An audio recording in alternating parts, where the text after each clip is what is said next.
What is up, fellow bench warmers, and welcome to your daily fantasy Quickie.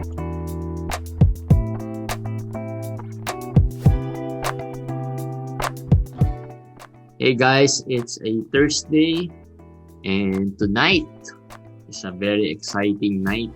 Diba, mamayang gabi until tomorrow morning, it will be trade deadline.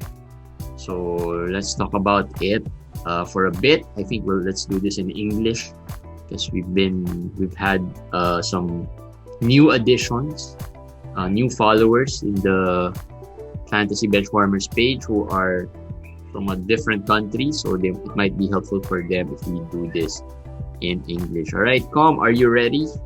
Yeah, ready. Let's How are you? do this. It's okay. We're very excited for the deadline, so a lot of rumors are coming out left and right. But still, Don't know no trade. which to believe. Well, But we had a still- trade today. Yeah, so we had a trade, a very unexpected trade. So let's talk about it for a bit. Delon Wright yes. was sent from Detroit to Sacramento in exchange for Cory Joseph. Basically, those are the only two players involved. There are picks involved, but in fantasy, we really don't care about those picks. So let's talk about Delon and Cory Joseph. I guess the biggest question here is Delon Wright a drop? That's the big No. question that many are asking. I was shocked because others recommended Delon to be dropped, and some other managers are also thinking of dropping him. But for me, you have to look first at the situation. What will happen? He hasn't played the game yet in Sacramento. I will agree that this will hurt him a little bit because he's gonna go from the main ball handler in Detroit to sharing it with the Backup Aaron Fox, Yeah. with Halliburton. Whether he starts with them or he starts at comes off the bench, he's gonna have to give the ball handling duties to some other people. But I still think he can get 25 minutes a game. And That's easy for the Sacramento team because Cory Joseph, for Christ's sake, is getting 20 plus minutes. So I think Delon Wright, with more versatility, can play 3 positions. He can easily get 20 to 25, and he'll have value at that level. And not just that, I think he is a good fantasy player, way better than Cory Joseph in those 25 minutes. So in 25 minutes, Cory Joseph would probably give you nothing. Not much, right? So, but Delon Wright would probably give you a whole lot in 25 minutes. Yes, of course, it's Luke Walton, so we don't know how he's gonna play him because we know we don't. He might do a Hassan Whiteside on Delon Wright. Yes, but the difference is I was wrong. It's not an expiring contract. I made a mistake. He has 1 year of $8.5 million left, which is a good contract. So that means Sacramento is trying to get him to win. They're trying to win right now. It's not to tank or anything. So I think they're gonna use him. Right, and of course, it is also a possibility that this is not the last move Sacramento makes, and there could be other moves that might be made before the deadline today. But of course, let's put that aside. I think for now, I think Delon Wright owners can just wait and see and hold him for a bit. Don't make very emotional decisions of just dropping him and then moving on. No. Look at what he will do in the first few games, at least the first week of being in Sacramento, and see what the trend would be. Somebody like Delon, I would give a longer leash because his upside is really higher than whoever you're gonna add him for. Unless, of course, you have somebody in your waiver wire like Malik Beasley, maybe. Okay, then go. But if it's just for low-end players... Is he a hold even for 12-team leagues? Yes, for me, me, I think 14 and 16, that's a no question. He should be held there. But in a 12-team league, is he a hold? Yes, for me, yes. I'm higher on him than others. So that's a reason why. But I think the multi-category help that he can give you in steals, in blocks, in assists, I like it because he doesn't have to have a lot of minutes to contribute in those stats. So for me, even a 12-team league hold, but I will not be surprised if he starts slow in Sacramento. Yeah. Because he started slow with Detroit also. Yeah. So I think he could start slow, but I'm gonna, as I said, be more patient with him. Yeah. So I'm holding him. Just in case this is the last best game of Delon Wright. At least he gave you 5 steals today.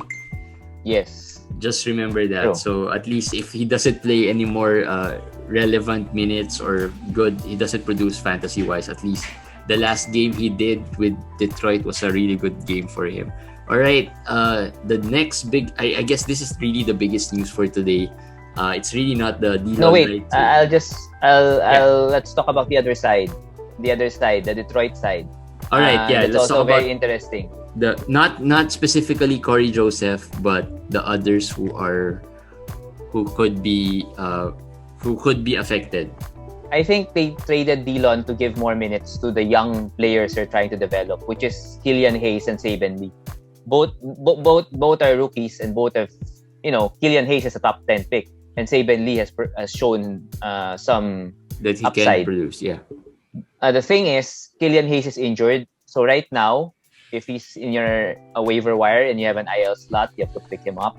But for the meantime, for me, Dennis Smith Jr. should be an ad for the meantime, for the short term.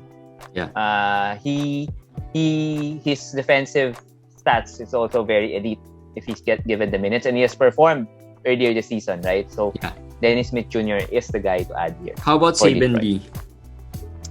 I think Dennis Smith Jr. is gonna start over Saben Lee for the meantime. So I'm not touching Saben Lee yet, but it's not gonna be surprising if Lee outplays Dennis Smith Jr. But I'm basing it on the fact that the last time that Wright was injured, Dennis Smith Jr. started. So I'm gonna go with Dennis Smith Jr. And am I right to assume that Cory Joseph is not someone you should be adding? If we're gonna be logical about it, they got Cory Joseph because they're gonna waive him next year, because his contract is partially guaranteed only for $1 million. Okay. So they're just gonna waive him. So I don't think they would play him if their goal really here is to open up some minutes for the younger players who might be part of their future. So if we're logical, but of course, Dwayne Casey is the former coach of Cory Joseph. Again, these coaches, we don't know. The GM wants something, but the coaches might want another thing. Yes. So and we have to monitor that just closely. like how Luke Walton was with Cory Joseph. Yes, he loves him for some reason. And that could also happen in Detroit. At least I think in the short term that could happen. They could start playing Cory Joseph first because again, Dennis Smith Jr. or Killian Hayes is injured, and Dennis Smith Jr. is really not a very high upside player as well.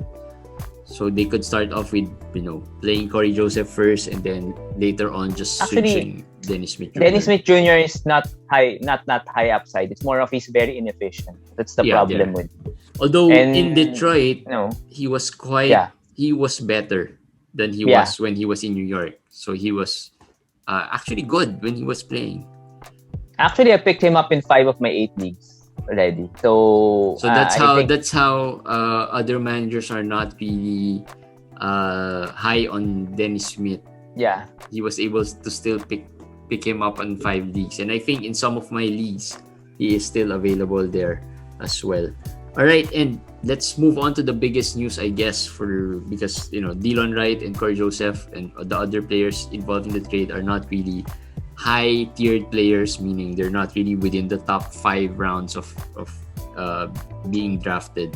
The biggest news really is Shai Gilgeous-Alexander missing another game and is reported to be out indefinitely due to injury. One of our followers, Charles Koo, said that it's probably 3 to 4 weeks. That was mentioned. 3 to 4 weeks out. But what is now? Week 13. So 3 to 4 weeks will be week 16, 17. And given it's OKC, they're tanking. They might extend it further. There's a chance. He's correct. There's a chance we might not see Shai Gilgeous-Alexander anymore this season. That's very possible. But I've been getting a lot of question whether to hold him or drop him. And I said, I cannot answer that unless we really know more, because the 3 to 4 weeks that came from somewhere but not official, right? Yeah. So I would rather hold for a while and see, and then maybe wait for a couple of days to see maybe there's more clarity in the situation. But I guess don't expect too much from this. It looks like it's not a minor injury. It looks like it's an injury that they would probably be more cautious about and won't really push. It's a week-to-week thing. Yep. And it's funny because a lot of people were consulting with me. Some of our followers were consulting about SGA just the night before, and also with Delon.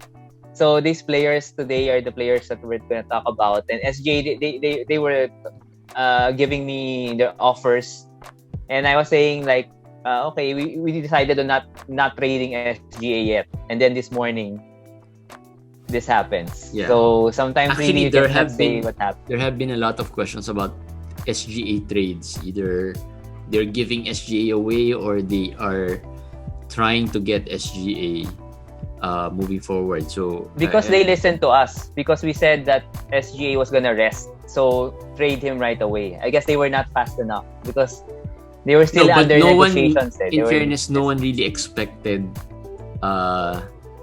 this to happen. A major injury. Yeah, a major injury to happen at this point, right? And everyone was so caught up about the trades and the rumored trades, and they were making moves on possible trades, but no one really saw this coming. Like SGA, even I think 2 games ago he was able to play, right? Yes, he played. I think he played the last game, if I'm not mistaken. Yeah, he played the last game because he missed 1 game and then he played. That was a time when we were saying he will come back. You should trade him already because it looks like going to be a headache. It looks like a headache situation, a stressful situation. You should trade him. And some of our managers are listening to us and they wanted to trade him. But of course, to consummate a trade, of course, there's 2 parties involved. And there's lots of going back and forth, like, there was, in fact, in one of my leagues, there was a trade, the pending trade on SGA that was cancelled because of what happened this morning.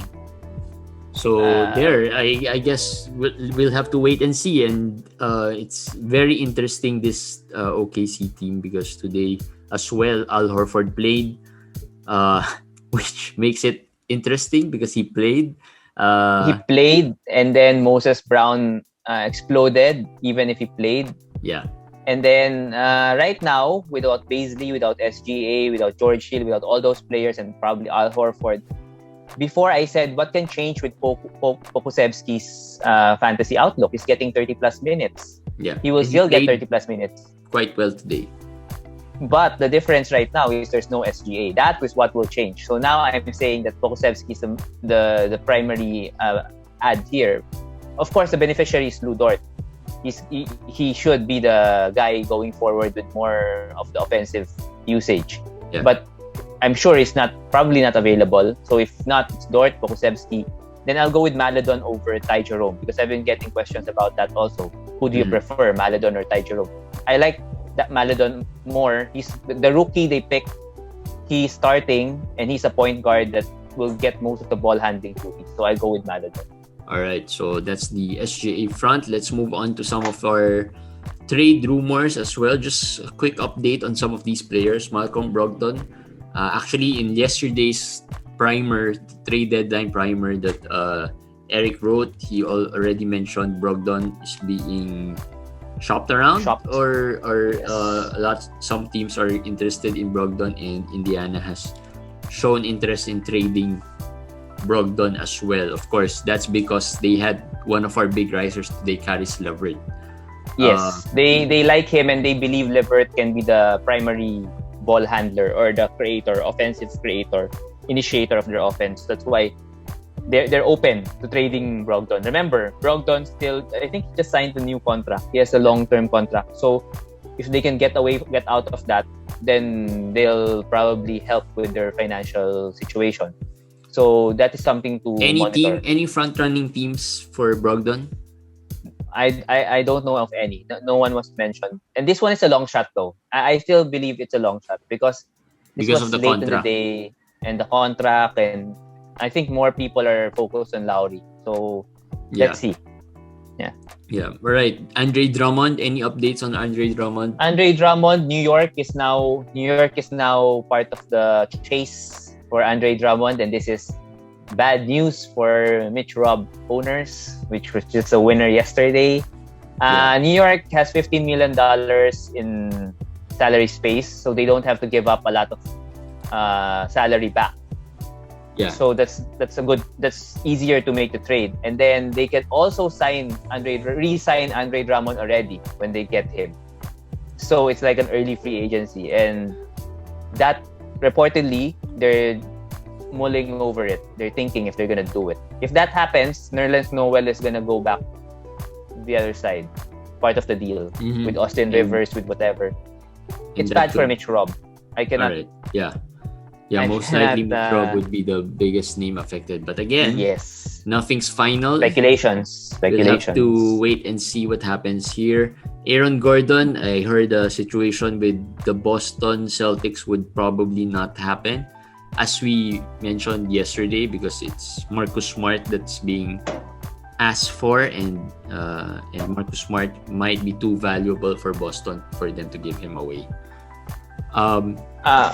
Yeah. Anything you want to add? No. All right, and Lonzo Ball. Updates on Lonzo Ball and updates on Lonzo Ball and Eric Bledsoe. Any new teams interested? It's the same teams, but the thing is, I think Bledsoe might be part of the deal with Lonzo or Adams. They want to give up these two players, so whoever gets Lonzo has to get Bledsoe. And again, New York is also part of the deal right now, part of the chase. New York is chasing everybody. The thing is, New York doesn't want to get Bledsoe until, just like Jeremy and I, we don't like to get Bledsoe either. But we got a question this morning if Bledsoe should be a drop. Yes. Well, Jeremy doesn't laughed at me when I said Bledsoe should be dropped a couple of weeks ago.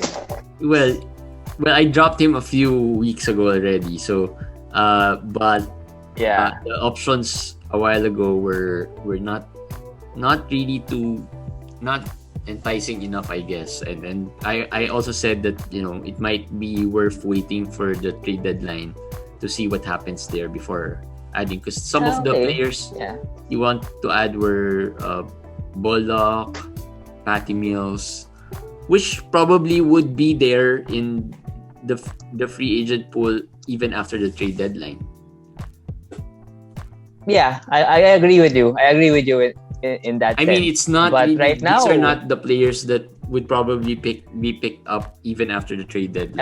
I agree with that analysis by Jeremy. I think wait it out if you're gonna drop him. You should have dropped him way before. Yeah. But the thing is, if Lonzo will be traded, I think Bledsoe will be the accompanying piece. Yeah. To that puzzle. And that could be more bad news for Bledsoe as well. JaVale McGee. Any new teams? Is it the Lakers? JaVale McGee, a lot of before they were thinking of buying him out, but right now there are a lot of teams that are trying to teams wanting him. Of course, Brooklyn is still one of the teams, and then there's a lot of other contenders. I think Miami is also there. So it happen, popular guy right now. It's a very popular guy. Cleveland has a lot of popular big men. Yeah, so we'll wait and see later tonight what happens with these players. Tomorrow we plan to go live at around 11 a.m. Manila time, so watch out for that. If not, we'll release an early quickie about the trade deadline that happened. So we'll post some announcements. All right, let's move on to big risers. We talked about Caris LeVert today. Caris LeVert played his best game as a Pacer. And could be signs of things to come for them. I like Caris LeVert. I like him going forward. Whether Brogdon gets traded or not. I like him because got him for free, I assume, because he was dropped already. Yeah. So that's number one. Number two, he's starting to find his role in the Indiana offense. So I think top 70 or 80 is the expectation. But if Brogdon gets traded, top 50 Higher. is not far off. I'd say top 100. I think he'll get top 100 for sure. With or without Brogdon. I mean 100. lower. I said top. No, I said top 80. So yeah, you mean if without Brogdon, he could go 100. higher. Yeah. He could go to around like you said, top 50. But I don't expect him to get Yeah, there. yeah. Even with Brogdon, I think top 70 is tops. But I think top 100 should be the more realistic one for LeVert. Again, he may have played well today, but again, his percentages are not really as nice as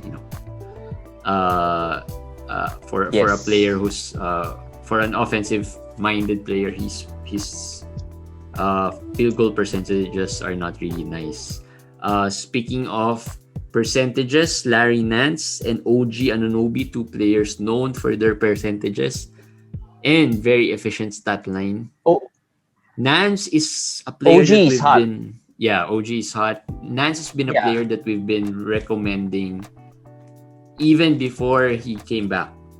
So we hope that you were able to get him. And like LeVert, probably you just picked him up off the waivers after being dropped. Nance, the worst case of Larry Nance, he's gonna give you 4 points. He's gonna give you 7 rebounds. And then maybe 2 steals, 3 steals, and a block. That's the worst case. But if he scores like he does today, then he had, I think, 14 today, right? 14 and 12 rebounds. Yeah. He has scored in double figures for 2 to 3 times already since coming back. So if he can continue that, then his ceiling will go higher. Same with OG. OG is averaging 16.7 rebounds, I think 3 steals, and almost 3 3-pointers a game. And we know that Lowry's probably played his last game. Powell could have played his last already. Jam is still fighting with Nick Nurse, and Boucher is still MIA again. I don't know where he is. So isn't it sad to OG see that Lowry has probably played his last game as a Raptor? I felt really sad seeing that last. Well, the video of him going to the locker last room. game. He was he was plus 42 today. In his last game, showing how valuable he is as a Raptor, as a leader, as a point guard, as everything of the Raptors. So it's sad, but what are the chances it is the right move? What are the chances that Lowry doesn't get traded?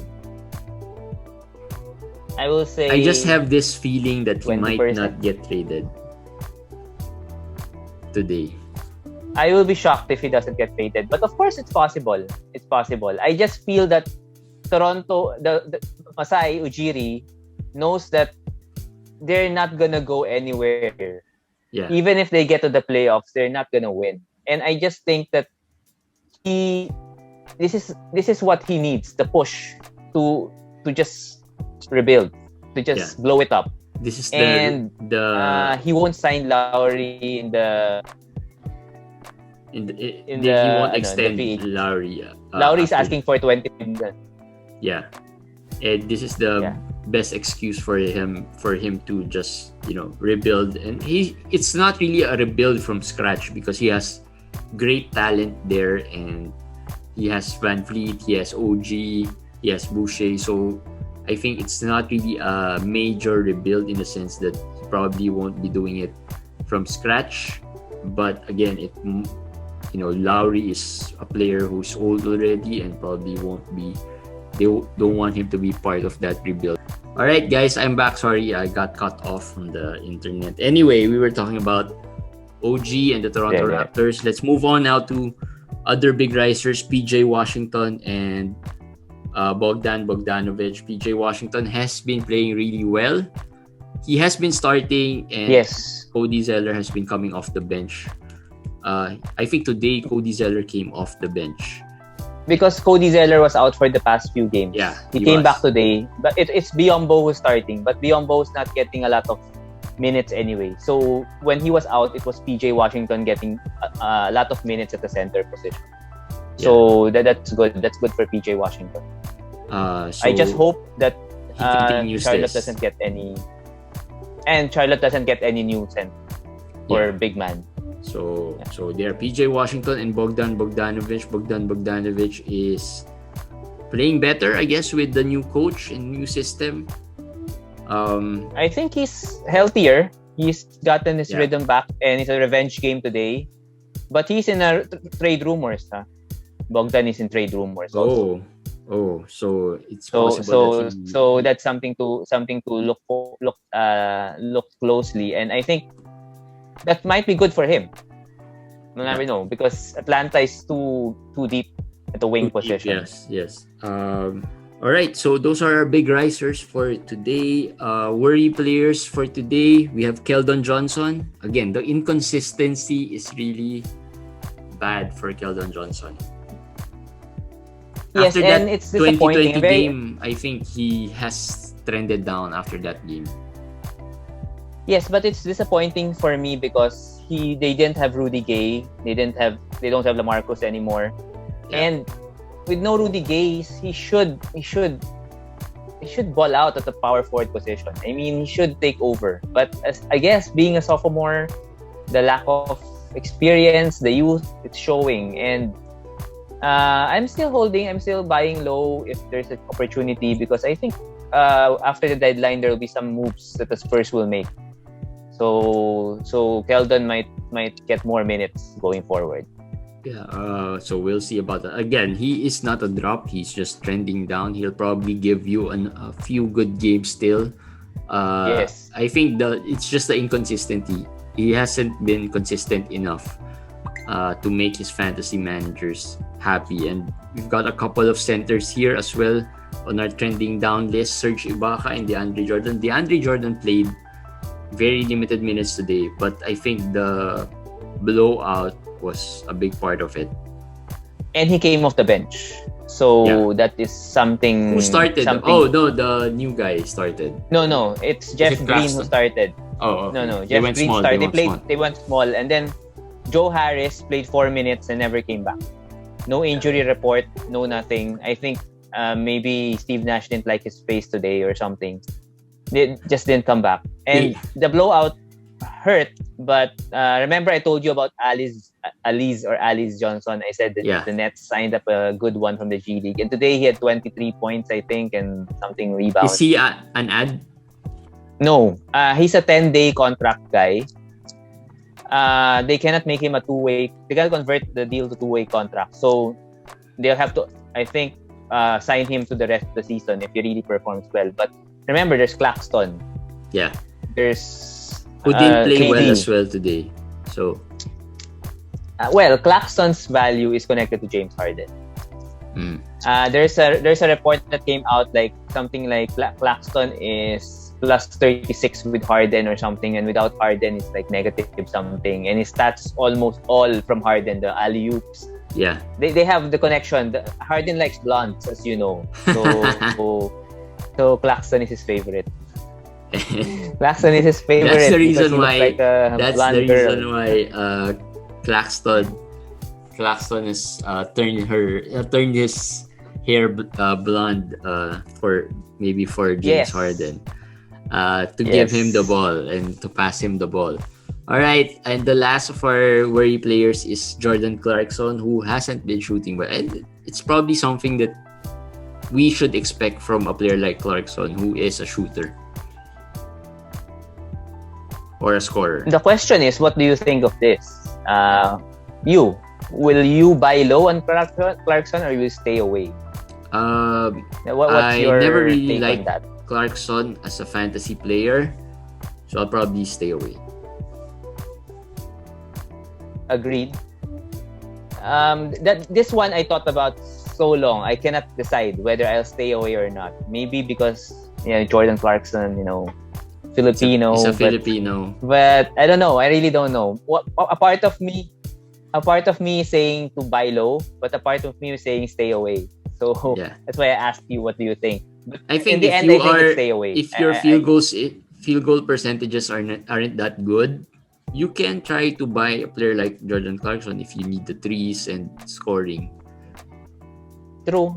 Yeah. But if you are protecting your field goal percentage, if you are protecting your field goal percentages, maybe it's not the right player to get. Because there's a chance he could do something like this. Yes, correct. All right, and that's it for our worrying players. Just quickly on our waiver wire pickups, Malik Monk is on a waiver wire special because of